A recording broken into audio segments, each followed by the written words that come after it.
Hello everyone! Today we are going to be creating a project with the Cricut Maker for Christmas. So the first thing we're going to do is open up Design Space and we're going to start a new project. Now I wanted to use some of the elements that you can find within Cricut Design Space. So I know that I want a Christmas tree image. So I'm going to click on Images here. And over here in the search, I'm going to type Christmas tree. And then we're going to search and see if I can find a Christmas tree that I like. Lots of cute options.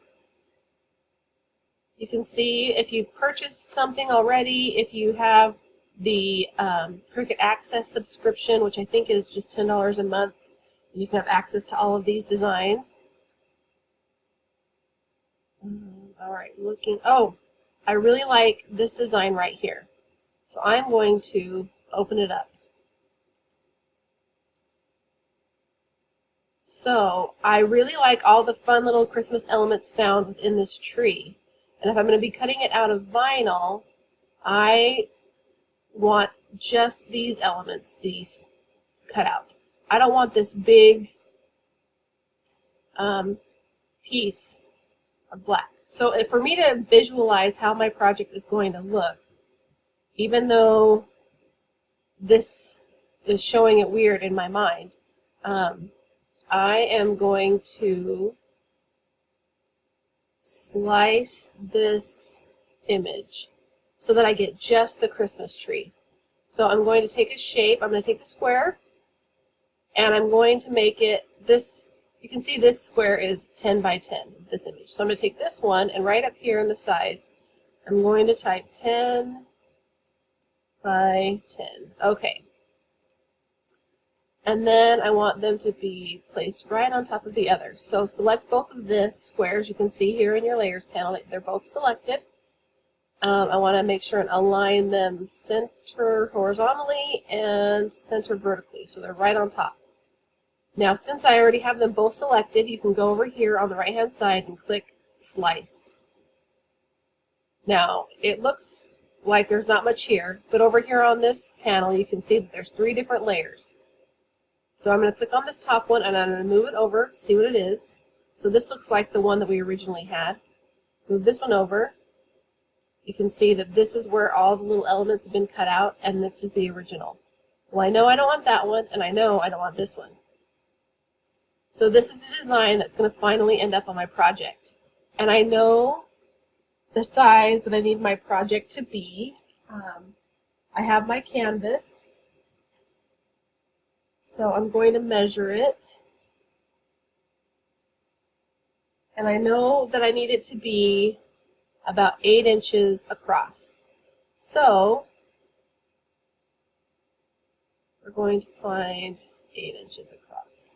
But I don't want it to be any bigger than 12 inches down. So we're going to get it close.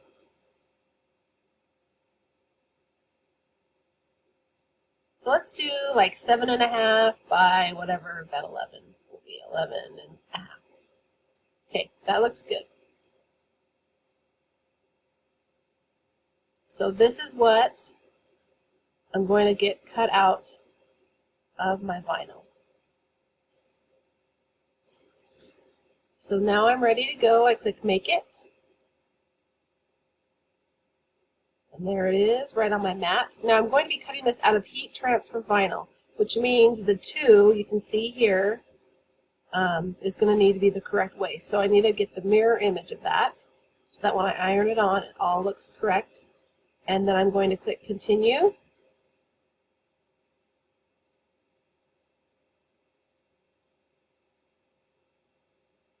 So it's connected to the machine, and I'm going to select my material, Heat Transfer Vinyl, and it's not something that I see right here. So we're going to View All and Iron On. I'm just going to see what comes up. Well, nothing. It didn't like my Iron On. So let's just type in vinyl and see what happens. Okay, we've got adhesive foil, matte foil, vinyl, let's see.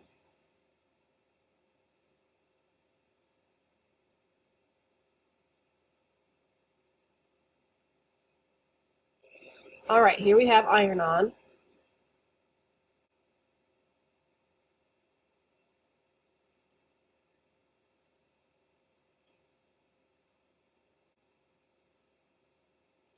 I think so. It's when it's warning us to make sure we have our mirror image turned on, which we do. See, it says right there, mirror on. And I'm going to load my mat and click the go button and cut this out.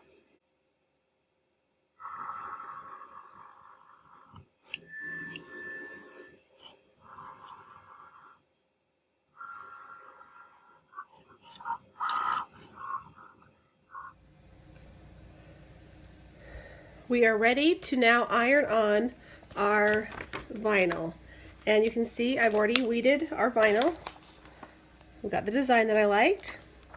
And I'm going to put it onto this canvas. And when you're working with canvas, like a stretched canvas, there is this inside part that needs to be really strong. So find a book or something that will fit right in to there and give that solidness for when you're pressing down with the Easy Press. And the reason I made my design the size I did is so that when I turn it over and I have to press down with the Easy Press, the canvas kind of has these edges and it wouldn't have been a hard surface.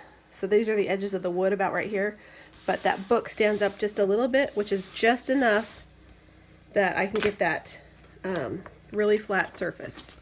So I'm going to lay this design down on my canvas and figure out if I like it, move it around, and then we're going to do the bottom part first.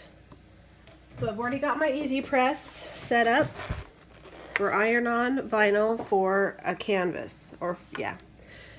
It says canvas, but you can use it as on a stretched canvas as well, as like a canvas bag. But I got 270 for 40 seconds, and I'm going to hit the green go button and just give it a little bit of pressure. Light pressure, it doesn't have to be too hard.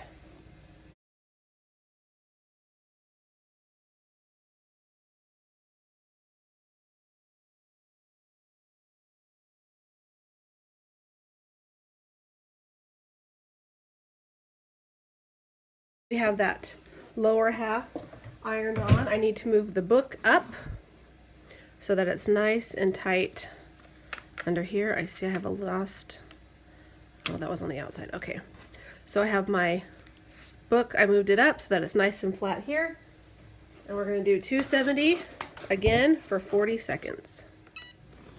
Okay, now with glitter iron-on, it's a hot peel, so you can peel it right off. And you can see